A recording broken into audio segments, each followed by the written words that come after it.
Lauren, I love that you two have got delightful lights over your head in the camera shot. It's just like it's very Halo-esque. Hello, everyone. You know, it's like those halos that you have like in those old like paintings where they're like a saint. Yeah. The saint halo. Yeah. Beautiful. What do you think? They were just sitting in here from an interview, and I was like, I'm just going to throw those behind us. Specifically, actually behind you, not just like in the background, but like right over your head. Yeah, it's not the best work I've ever done. But you weren't supposed to be in the shot. I wasn't. Yeah, I've been kicked, just for those of you that listen, totally messed up our visual. I've been kicked out of the podcast that I helped to start.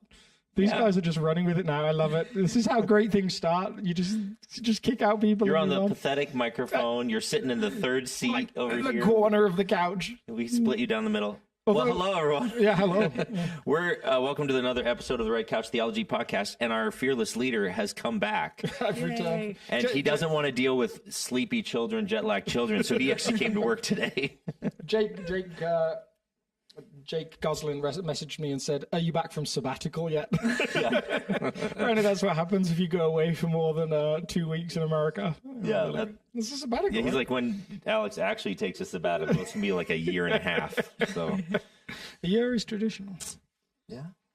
You have to write a book, though. When I was on sabbatical, my neighbor would always just go, "How's your book going?" And I was like, "Dang it." If I can take a year, I'll write a book. Yeah. Might not be any good, but it'll be there. Well, we're diving into another episode here in our Ordinary Time series, and I'm actually I preached on Sunday, so I'm not gonna start the rest of the conversation. Yeah, I was wondering. Yeah, I'm gonna pass it off to Jessica. I think that'd be great. Because she actually planned something. I think maybe loosely. We have one question, but we also have a question someone sent into the podcast. So let's tackle that really quick first.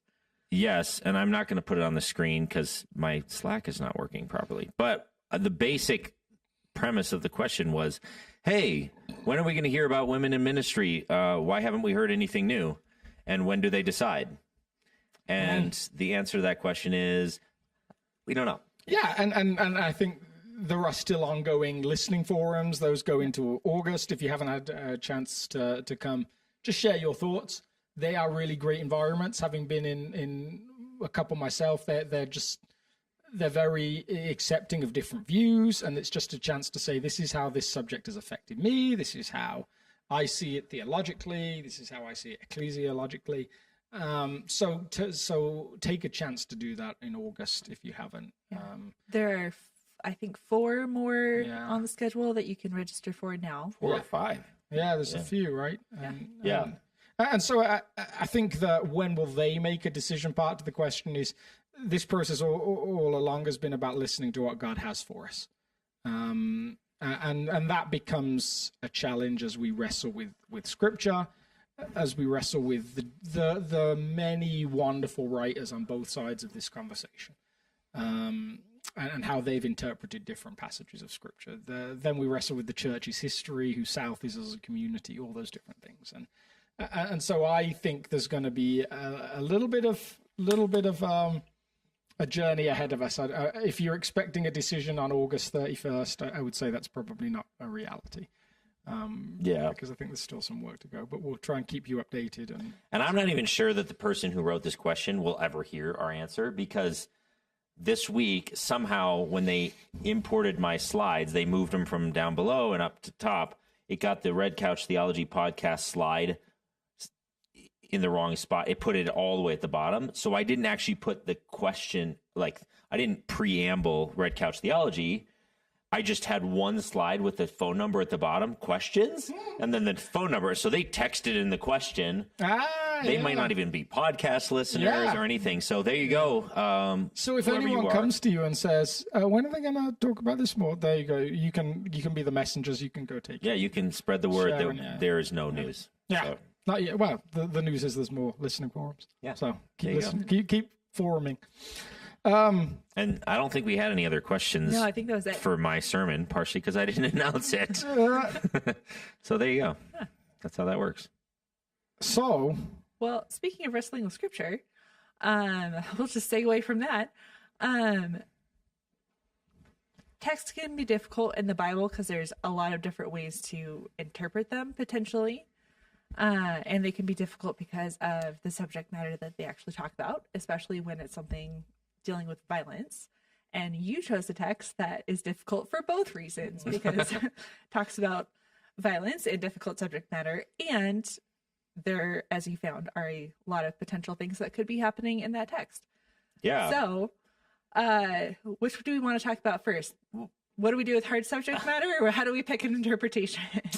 Yeah. Well, first of all, I can tell you why this text was selected. One, it's part of the lectionary. So that's such a cop-out answer, because it narrowed the list significantly for me, from the entire Bible down to like 5 passages. Do you remember what the other passages were, just out of interest? It was the section in Matthew prior to, I referenced, maybe it was the second half of Matthew 10, I believe. The disciples. Yes, Psalm 13, which is like, why have you abandoned me? You know, how long, O Lord? Many of the Psalms are that, to be fair. It's a lament psalm. And then it's a later psalm in Jeremiah, or a later section in Jeremiah, chapter like 21 or something like that. But the psalm and the Jeremiah passage felt very similar points as I'd preached the previous week. And this whole like crying out to God, taking our emotional state. And there should have been a God. Romans passage maybe as well. And then Romans chapter 6 was the other option. But I knew you were going to be in Romans some. So I was like, I actually asked a few people, which one should I choose? You know, help me pick. And Jake actually said, actually the Genesis text, that's like a really great story. And I was like, I don't know if I want to preach that one. It feels too easy. Like, I'm a glutton for punishment. I want something that I haven't studied or haven't heard a sermon on. And I was like, I don't know. I've heard it preached and I kind of know where I'd go with it. But I think I've preached this passage at South. Yeah. But I think, we realize people's memory for what has been preached is not always, right, as broad as we might hope as preachers. So like, wait, I preached on that 2.5 years ago. And totally. That text mine. Yeah. So anyway, as I was reading through the passage and stuff, I was like, this is the only one that didn't feel like it was like directly hitting a subject that we were not going to cover in another section. So I was like, all right, well, I'll kind of dust it off and see what, and then I started studying. I was like, this is not an easy passage at all. It's like one of the most hotly contested texts in rabbinic thought and in Protestant commentators. And that's partly because I would guess, in terms of our feelings about this text, if this text is an ask that God makes that goes through to completion, it's a horrific text. Yeah. Like it's very It's actually kind of brutal either way. Right. There are a lot of people who would say, no, it's a horrific text regardless. Just the fact that the ask got made, period, makes it a horrific text and makes God a questionable God. Yeah, but there's at least a little bit of a loophole or a loop out of the struggle if you get to the point of saying, well, God knew all along what he was going to do. And yes, there's some, I'm sure trauma of a father binding a son up. And Soren Kierkegaard disagrees with you. There's no out. Like, he just thinks this is ridiculous no matter which way you slice it. Like, he was so frustrated. I don't know if I believe that. Me and Soren Kierkegaard have never disagreed on anything before. Really? Well, maybe this one. So I waded into this, and I think I did more study in this chapter than I have in a long time for a sermon, because there was just everybody disagreed. And you deep dive on stuff. You're a bit of a submarine. I do, but I wasn't expecting it in this text. And so I spent most of my sermon prep just trying to decide what to do with the text, and then like this much time actually preparing a presentation of it. It's a challenging one. So to go back to your questions, it was twofold, right? It's like, what do we do with the sort of child sacrifice piece of this, or how do you interpret a contested text? Right, because I mean, like you were saying, everyone disagreed. There were probably, for every piece of what was happening, a bunch of different options that you could choose to follow. maybe some of them overlapped, maybe some of them didn't. I'm finding that in the study that I'm doing for the passage that I preach on Sunday. There's 8 options for what could be happening in this one image. How do you make a decision and move forward with humility and or confidence? And also, probably not just what do we do with child sacrifice in this particular text, but it's not like this is the only text in the Bible that people point to that and go, I don't know if I like what's happening here. Like Joshua, other things that happen in the Pentateuch, most of the book of Judges, like things that happen all throughout the history books. I have an amazing book called Texts of Terror. Yeah. Which just goes through. It's an amazing book, huh? It is an amazing book. Phyllis Tribble, if I remember right. Oh, that's a great author. Yeah. And she just, Triple or Tickle? Well, there's 2. There's Phyllis Tickle, who is great. Yeah. She writes a lot on the Spirit and was part of the emerging church movement, lived on a farm out in Virginia and just occasionally would just grace us with genius. And then Phyllis Tribble, who goes into a little more sexual ethics and that area. And so she wrote Texts of Terror around the rape of Tamar is in one of those chapters. The Genesis flood is in a chapter. I would guess this might have come up. I don't remember it off the top of my head, but she picks out 5 or 6 key texts of terror, as she would term them, and really just goes, what do we say about this? Right. How do we bring this? Especially because from her perspective, a lot of those texts have women as the victims of what she would say was some kind of patriarchy or something like that. Totally. So there's a lot of wrestling there on all sorts of different levels. On this one, you may look at the powerlessness of the mother in the text. You might look at the powerlessness of the child in the text. There's all those different angles, and they tend to emerge. Yeah, absolutely. And so as you wade into the text like this, well, one, to reiterate what I said on Sunday, I think one of the pressure release valves for some of the tension in this text is like Hebrew literature is more comfortable with ambiguity than most Western-minded people are. So, including myself. Yeah, because we're not comfortable at all with ambiguity. No, yeah, we just want, tell us what's right, tell us what's wrong. And like I said on Sunday, for a rabbi, like that isn't teaching. Telling people this is good, this is bad, do this, don't do this, this is the truth, this is not truth.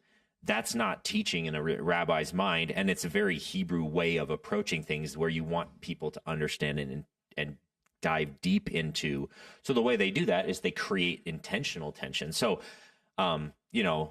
this is my answer to Søren Kierkegaard. Yes, he was a product of his generation who wrestled with this, and many theologians prior and since, especially post-Kierkegaard, have wrestled with this because we see this tension. And the Hebrew author's probably like, great, I'm glad you're really wrestling with this. Like, that's the point. So maybe that tension isn't a bad thing. Maybe it's supposed to mess with our heads. So I said that on Sunday, but that tension does create this like shattering of interpretation into so many different directions, which is a little bit scary when it comes to interpreting scriptures. And how do we then take this text and apply it to our lives when we have less and less confidence that we know what the original author was intending to communicate, what they were trying to teach us about things and stuff like that. So yeah, it's a tricky, and I don't know if you want to hear some of the wild interpretations of this. Let's hear the wild Well, I think let's hear the wild. Yeah. So a couple of them I was talking. We can do a couple. Yeah, a couple of them. Pick your favorite 3. Favorite. Yeah. I was telling Jessica about this one. So in my sermon, I talked about, and I didn't even get a chance to like expound upon this hardly at all, but chapter 21, the Hagar, the like banishment of Hagar and Ishmael, and this chapter are completely intertwined structurally. There's word cues, there's structural cues, there's all this stuff. It's like, that's probably the most widely acknowledged by commentators, both Protestant and rabbinic commentators all agree that there's this connection. So one of the ways that one of the takes on that is Hagar in that story, she's sent out, they place the supplies on her, she's sent out into the wilderness, and then she lays her child under a bush and then goes a bow shot away. And then God shows up, or an angel from heaven shows up. A lot of people think that's a representative of God, and says, I heard the cry of your child, which actually is this deeply interwoven term throughout all of the Pentateuch for acknowledging the oppressed. For example, when Sodom and Gomorrah when God's talking to Abraham about Sodom and Gomorrah, he says, I heard the cry. It's the same thing. Or when Abel is killed in the Cain and Abel story, I heard the blood of Abel cry. So it's a way of the author saying, here's oppression, and it's a bad thing. And so one of the interpretations is that this is a compare and contrast between how Hagar deals with this situation versus how Abraham deals with the situation. Hagar abandons the child in a moment of need, and Abraham, even though he's the one kind of going to be about, I don't know, Abraham trusts God and stays. And so his statement when his son says, Father, or literally more Daddy, where's the lamb for the sacrifice? Abraham's response is, I'm here with you.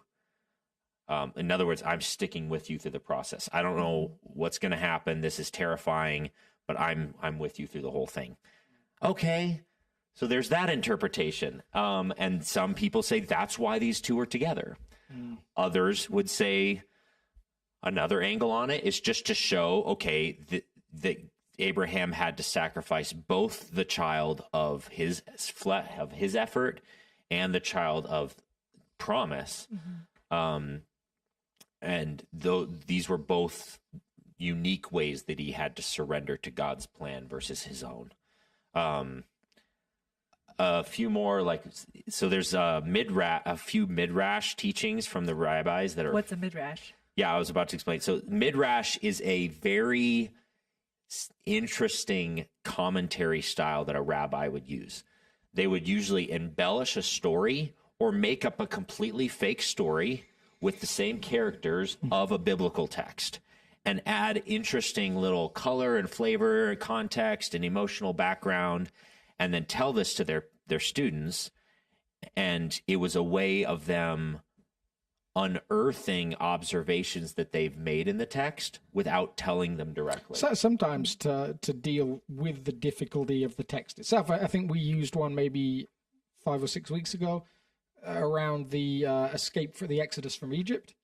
There's the moment where the Egyptian army is wiped out in the flood, and in one of the Midrash writings on that subject, while all the Israelites are celebrating, the angels in heaven celebrate too. And God says to the angels, well, they celebrate the death of humans because they're human. How can you, being divine beings, not see that my heart weeps for the Egyptians? And again, it's a whether it's a loophole out of a problematic text or a rereading or a tweak on a problematic text, it allows a reader to say, oh, yeah, I hadn't thought about that aspect. Totally. Well, so the two most prominent midrash. Well, one more thing on midrash. It is not commentary. It is highly interpretive, narrative storytelling. So to say that a rabbi was teaching this about the passage would be false. Like, they aren't saying that this is actually what's going on. It was their way of kind of leading the witness. So would you say it would, I mean, because it would seem to me it is teaching on the passage. It's not teaching how to interpret the passage. Actually, more on the interpretation side of things, but less that it was true. Yeah. They're not concerned about whether their story about this is true. Yes. For example, in this passage, one of the Midrash teachings is that Isaac actually does get killed. And then he does rise again on the third day prior. And this is a Midrash teaching, I think, that precedes the resurrection of Jesus. So fascinating. Yeah. So that's one of the interpretations, is that that Abraham, one of his faith steps is he actually follows through with this action. And that truly, so that's one. That one's kind of fallen out of favor amongst rabbis as a useful tool. The one that blew my mind is the one that says that Isaac is actually, even though he kind of knows what's going on, at the moment itself, he doesn't get killed, but he's so traumatized that he actually leaves and he doesn't come down the mountain. And if you look, and it's a way of a rabbi acknowledging a few interesting textual clues. So if you look at the story, text on screen. Oh, we're going to do this. No, that's not going to work. There we go. Of course, I'm going to get all of this stuff all messy and confusing. So fire and wood are here. Abraham goes up on the mountain. He calls out. Let me see if angel of the Lord comes down. Then Abraham returns to his servants, and they set off together for Beersheba. So all throughout the story, it's Isaac and Abraham are as one. They even use the language as from Genesis, where the man and woman shall be as one. And all throughout the story, it's like they're together, they're together, they're together, they're together. Abraham returns to his servants, and they set off from Beersheba. And then later on, in a later chapter, we find out that Isaac isn't living in the same land as his father. Yeah. And so Isaac's off in the same area that Hagar has just deposited. So Midrash teaching is that potentially what's going on here is he's so traumatized by the situation that he runs away from his father and goes to live with Hagar and his half brother. And that then a later story of Abraham seeking a wife for is like his last ditch effort to try and restore relationship and reestablish a family line. And so it's a rabbi's way of saying, what's up with him not going down the mountain? Why is he living over here? So he just tells this embellished story, and then he's hoping that story will help his students notice this strange exclusion of Isaac in the story. Wild. So what do you do with that? Fascinating. Anyway. And again, all a little easier if you're not trying to land on this is the correct interpretation of this text. Totally. Which sometimes can be difficult to feel permission to do as a preacher. It can feel difficult to land on, I'm not going to give you the exact interpretation. And I think, it is challenging to let go of that. I know it's challenging for me because I wanted to at least have some confidence in how I was saying, this is what this text has for us as a community this week. And the more I studied, the less confident I was that I was going to land on the quote unquote right one, even with all of my attempts to say what was authorial intent. So what happens if authorial intent is ambiguity? That's what I landed on. Is like, I think that this is all intentional, that the original author gave us enough to mess with us enough to sort of linger and wrestle with the heart of God and the heart of Abraham and try and figure out, why did God think this guy was such an amazing character in the storyline? So, and I think it's the challenge is partly that our modern understanding of historical account, it almost always begins with, is this true? Like almost like, is this true and is it chronological? Are our two prerequisites for a piece of history. Right. The moment we lose one of the, or the moment one of those two might not be the point, is really difficult for us to handle. Yes. Yep. And the more you study Hebrew scriptures, it gets harder and harder to not acknowledge that this was a very calculated, for the purpose of teaching, written text. And it's way less concerned with chronology, with science, with whether the story happened exactly in that way, even. That gets scary. So you said you've got some challenges in the text coming up. How have you wrestled through that? Like, how does to land on something that gives you some sense of confidence? Great. Well, my task is a little bit easier because it's not too many spoilers, but right. It's just one image really that I'm okay. really coming up with. I've read 6 commentaries and a Bible dictionary and like tried to do a word study, and there's like 8 different interpretations of like what could be happening, and like probably there's like 2 or 3 things that Jesus is doing with this. But like you read one author and they're saying, well, clearly like this is what is happening here. He's using this image, and then the next guy goes, well, obviously it's not that interpretation. Like that's a really bad way to interpret the text. It's this. Part of the challenge of writing commentaries, and I don't know about the seminary experience over here, but for us, at least studying in England, in the enlightened land, we would have to write something like a commentary piece on a specific text. And of course, you can't, as a person writing a new commentary, say something like, yeah, I basically think Ian Provan is right about everything on this. And so that's my entry for the commentary. Like, yeah, you have to wrestle and have to push. I remember Raymond Brown's... it's a recipe for creating very divergent... It has to. Yeah. Raymond Brown, in his book on John, said, if you can take 60% of what I say, I'd be delighted. I mean, that was his like baseline. Like, wow. Like I'm pushing the bar out. I'm pushing into different thoughts and wrestling with, which retrospectively, when we look back, we see the gift that is to the church. To do it in real time can make you feel at times almost like, am I kind of some kind of heretic here? Right. You know, is this allowed? I feel like I'm pushing the walls that surround us down, even if I'm not running very far from an orthodox position. There's some emotional challenges there for the person writing the sermon. Right. And Totally. I mean, for me, like, the conclusion that I've come to is, like, it matters, but also all of these possible interpretations are really pointing towards, like, discipleship and what does it mean to follow Jesus.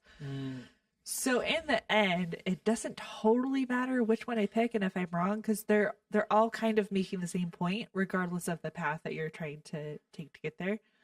But also, I think it's a little bit of an act of,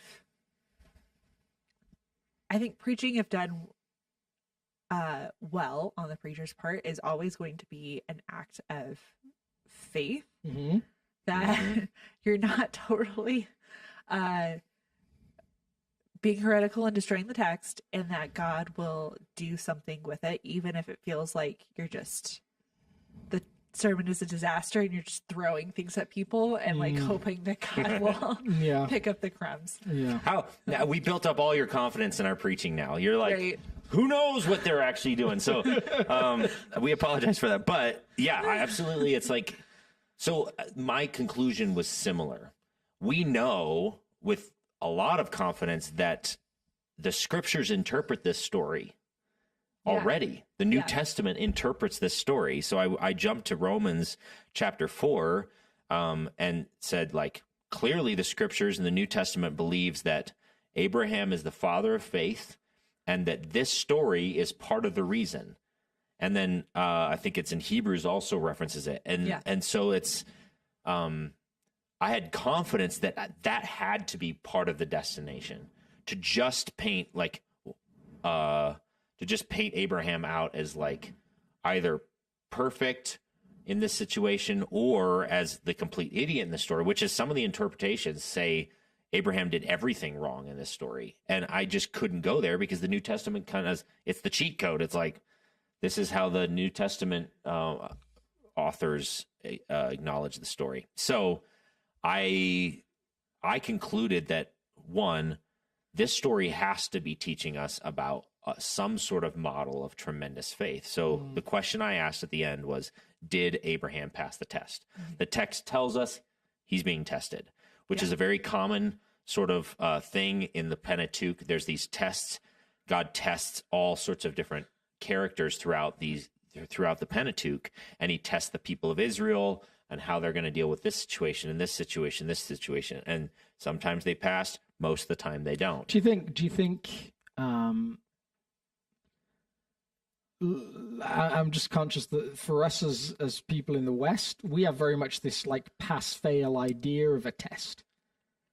Yes, that's not the complete story, right? With the idea of test in terms of ancient writings, in terms of scriptural faith. So like we instantly, I think, go to, hey, did you pass this with an A? Did you pass this with a B? Did you pass this with a C? Like, did you fail this completely? Like, was there a retake? All those different elements. So when scripture says something like test, like what would it mean? How could we help people unpack that idea a little bit more rather than just a pass-fail idea? Yeah, well, there's this weird reality that God seems to indicate that he wants to discover what's in the heart of Abraham, which for us is like, well, doesn't he already know? Doesn't he know everything? Right. And so that by itself is really confusing. But then there's also an element of God wanting to show the person being tested their own heart and their own willingness to follow. So it's more about, like what I said in the message was, like, this is an object lesson. This is about him teaching. So even a really good teacher, you don't just test. Well, maybe in the modern school system, you test because the government forces you to test. Yeah. But if you're a good teacher, the goal of the test is to reveal the knowledge and the internalization of the content, and both to reveal that to the professor and to the student, and to find the gaps in knowledge. So you're actually helping them grow in the process, right? It's supposed to be. It has a destination in mind, and that's where I ended up with the message. Is I think he shows evidence, and we know from the New Testament that he passed, quote unquote, passed the test. But I think he still discovered, by the end of the narrative, he discovered something about God's heart that he didn't know as the narrative was unfolding, and which was maybe that he was supposed to speak up on behalf of his son earlier in the narrative. God seems to have like long game in mind in a lot of these texts, and we tend to be very much like the keys in the pass fail, and God's development of us. And I think you're right that we see that as in good teaching. There's this long game in mind. I remember a professor I had when I was writing first year papers said to me, I'm not interested in your opinion. Like, I want you to show me that you can research and find out what people think. Like, so that's your goal. Like, give me the voices of experts. When you get to third year, I'm more interested in your opinion. You've started to show me that you have the ability to know the background and to then give an opinion. But right now, like, this is where you're at. And again, brilliant in terms of his long game process for me. And I think there's that beautiful idea to God's testing across Scripture. It's testing is with growth in mind.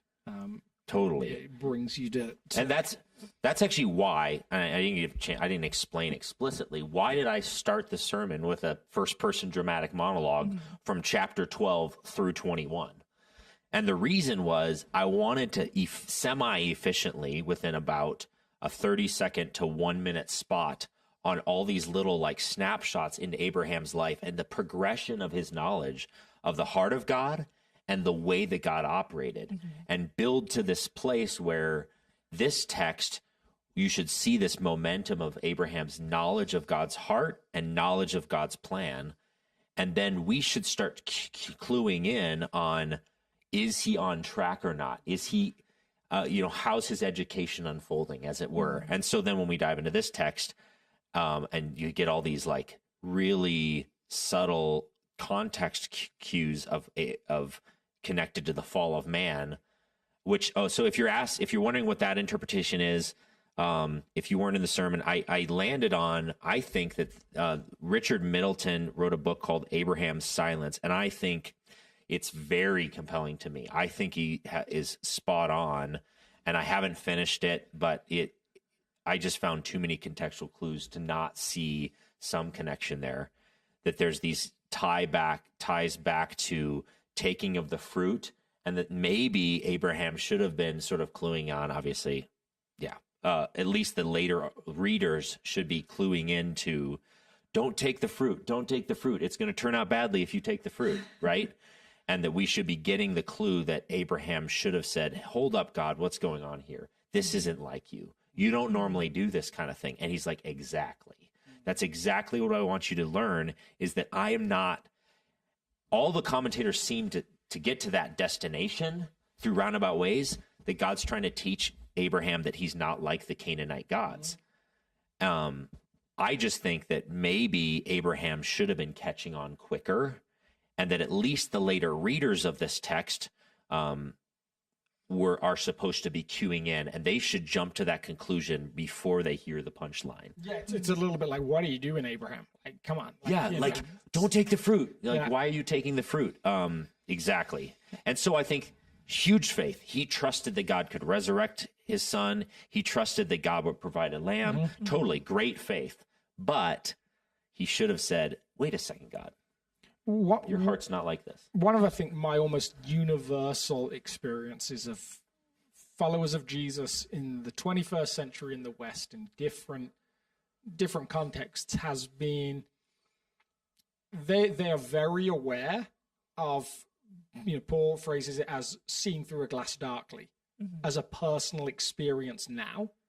And they read Old Testament texts and seem to believe that the glass was clearer then than it is now. So they read back to God speaking to Abraham and picture or auditorily picture a booming voice out the sky that says, Abraham, go and sacrifice your son, in this Charlton Heston style voice that's too clear to miss. And so they almost feel like our ability to hear God has weakened in the Jesus era that we live in, in comparison to what it was in the Old Testament. And so we get to read back and we understand Abraham must have had a whole bunch of questions circling in his head as he's walking towards this destination, one of which must have been, did God really say this to me? But again, to a lot of Christians, they read back and like, yes, when it says God said to Abraham, go sacrifice your son, there's almost too much clarity in our readback. So one of the textual observations is that it takes Abraham 3 days, right? Now, some interpreters say that Abraham's dragging his feet, and he's trying to give God a chance to change his mind, because he doesn't think that it's God's intention to sacrifice. And we know that even contextually, he says, yeah, God's going to provide the lamb. So he, and from the New Testament, we know that that's what's going on in his head. We get a snapshot of his internal monologue, but he's like going the long way. Like, really? Do you want to change? Do you want to tell me any more information? That's one interpretation. Others say that it's because in the beginning of the story, God says, go to a land I will show you. He's wandering around waiting for God to tell him where he's arrived. And for the same, this one's more in line with Abraham's silence, the book that I mentioned. It's God trying to give Abraham time to rebel and say, wait a second, this doesn't sound like you. Yeah. So he's like, are you going to get it? Are you going to get it? Are you going to get it? And he gets he's like, I'm going up the mountain. I'm grabbing the knife. He's like, fine, stop. Like, you missed the boat. You had your chance. I gave you 3 days to cry out on behalf of your son, like you did with Sodom and Gomorrah, and you didn't do it. It's super fascinating. Yeah. So did we answer all the questions? I don't know, that you asked me in the beginning? I mean, well, we have time, so I think we can press it to a little bit more of just how do we deal with the text that we're not comfortable with, especially in the Old Testament. And Alex, I think what you said about our assumption that, oh, well, obviously everything in the Old Testament, like they clearly are doing what God has instructed. They heard correctly. They're doing exactly what they were told. And therefore, like, that, it seems like that's where we get the, well, Old Testament God versus New Testament Jesus, pitting them against each other, when the whole picture of Scripture is that it's one God. And that we're not supposed to make this distinction of, oh, well, like, God got nicer now. He chilled out in the New Testament, and therefore, like, we can be okay with him. But, like, wow, he really had some problems in the beginning of time, or he took some anxiety medicine. Yeah. Right. And like, just chilled out a little bit. God went to therapy, and therefore we can be okay with him. Yeah. that's not the picture of God that we're given, but we still have to wrestle with the fact that, yeah, there's some really hard, even in the New Testament, they're like, we're having these conversations about women on the elder board. Yeah. There are interpretations that are, if they're correct, they're really hard to figure out how that fits. So Yes. how do we, as people who believe that scripture is authoritative, inspired, not something that we should just pick and choose, like we're just going to rip out this chapter, like Thomas Jefferson, slice out these little verses that like make me uncomfortable. We're supposed to take the full book. Yeah. What do we do with things that, we would really rather they just weren't there? They got lost to time. Yeah, I quoted, I think it's Tim Mackey. I don't know if it's original to him, probably isn't, but I quoted Tim Mackey about the nature of scripture on Sunday, where I said that the scriptures are meditative literature. And did you just imply that most of Tim Mackey's stuff isn't original? No, I just don't. That's where I first heard it, but I don't know if he it was a got joke. it from If Tim someone Mackey's else. listening, we'd love a follow. Yes. We love Tim Mackey. Yeah, actually, if you would like to be on our show, we'll actually give you this podcast. Yeah, absolutely. It's all yours as a gift. Like, Shut up. You'll do way better than we do.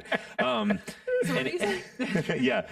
So he said that the scriptures are intended to be meditative literature, meaning we're supposed to saturate in it constantly. So I think one interpretive skill is to not assume that you've reached the depths of the text, and to always have a little bit of healthy skepticism about your own interpretation, not about the authority of the scriptures, not about the intention of the scriptures, not about any of those things. That's not where skepticism should lie. The skepticism should lie in, I'm coming from a context that is completely shaping and coloring my interpretation.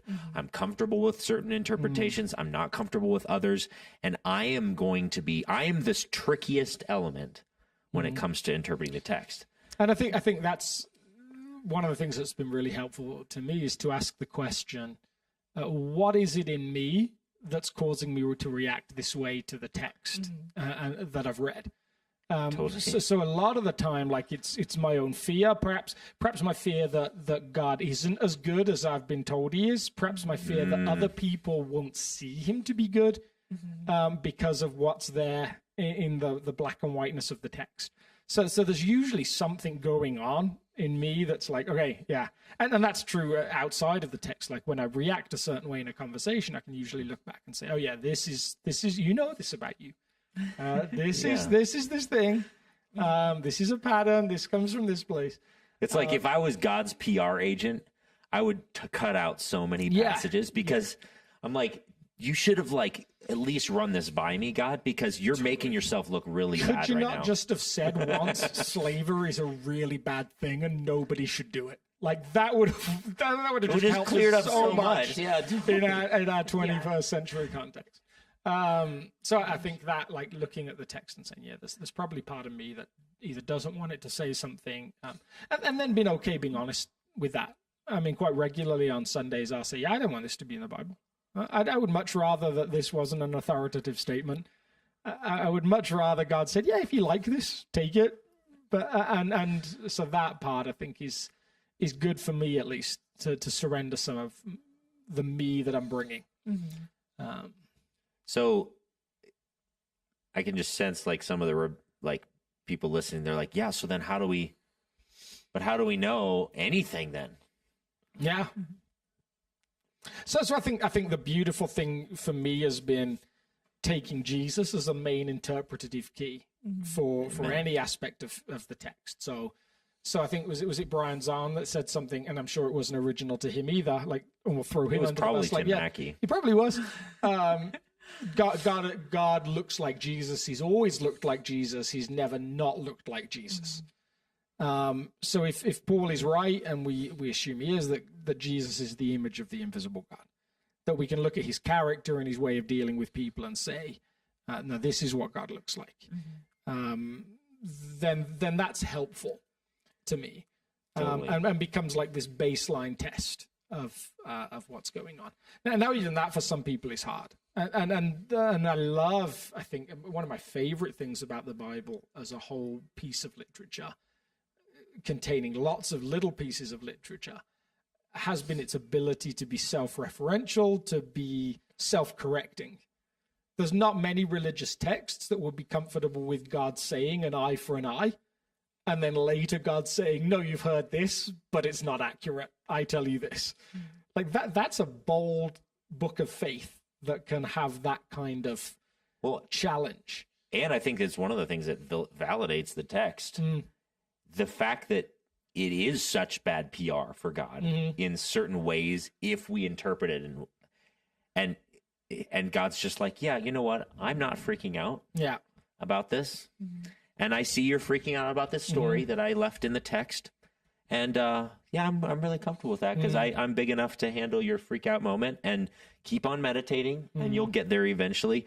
I just think that, oh man, with the wisdom and the confidence of God, like we want to take all this stuff out. And I think that usually I get actually a little bit excited when I run into a passage where I'm like, I struggle with this, because usually if I linger there long enough, that's what comes alive to me and transforms me. If everything feels really, really comfy, I'm usually like, I'm probably not getting this text correct. So, man, that's some deep stuff. And so, what I think one of the things I love encouraging people to do is to just keep reading. I mean, there's so much there to just keep exploring it. And the richest times for me, and I wish they were more frequent. And some of the times it's time of life. Sometimes it's just the busyness of things. But the seasons where I've just been reading lots of scripture have actually just been wonderful, even when it's the challenging passages. And the times that people have come to me and said, what is different about you at the moment? And I'm like, scripture. It just works. It is an incredible spiritual practice to just to allow to invade your day. And to not freak out when you come across something that throws you, to do what Abraham does in one of your interpretations, which is to stay with the horrific, and just keep processing, is actually a place where God shows up time and time again. And to be comfortable with I think the smallness of your own cultural moment. I think all of us are tempted to believe this cultural moment is permanent, and history tells us that no cultural moment is permanent. Yeah, totally. So to almost have to carry some humility into your sensibilities on the text, and just say, yes, this is what I see and this is what I hold dear, and it feels right, but there has to be some perhaps to that. There has to be some. Yeah, totally. Well, hopefully it's been helpful for you. I'm sorry I didn't put the phone number up to ask questions, because I'm sure you would have had more interesting questions than I thought of. But man. Come on. Yeah. You've got to be better than that. But so actually, a little hint, we are discussing doing a live evening recording of the Red Couch Theology podcast and opening up to the community to attend sometime in this fall. But I would just be curious if you would be interested in something like that. So if you want to hop on YouTube and in the comment section, let us know. Would you be interested in showing up to a live recording of the Red Couch Theology podcast where we fielded questions from the audience more fully? If you aren't interested, we might do it anyway, because let's be honest, you guys don't put comments. You never comment on anything. Yeah, exactly. Yeah. And we did the podcast anyway, even though no one asked us to. No one cared. And so we just do stuff because we like it. Anyway, I actually do want to know if you're interested in that. Wow, if there ever was a way to convince you that your comments don't matter. I need a PR agent, because I'm doing a horrible job marketing this idea. The worrying thing is Aaron really felt God told him to say that. No, what it is I would like to record the podcast while drinking a cup of coffee in 6510. Absolutely. That's really delightful. The real thing. I love it. So anyway, we love y'all. Any other comments? No. Questions? Confusion? Lots of confusion. All right. Does anyone ever say yes when you say any of their comments? Yeah, Alex does. He usually starts talking about the thing he actually wanted to say that I derailed him the whole time with my stupid question. Such an accurate. He's like, I really wish that you'd asked this question, and since you didn't, I will. It's like a jump right in. politician's process of saying, this is the question I really wanted to answer, so I'm going to ask that instead. Yeah. Yeah, goodbye. Bye. Bye, guys. See you next week.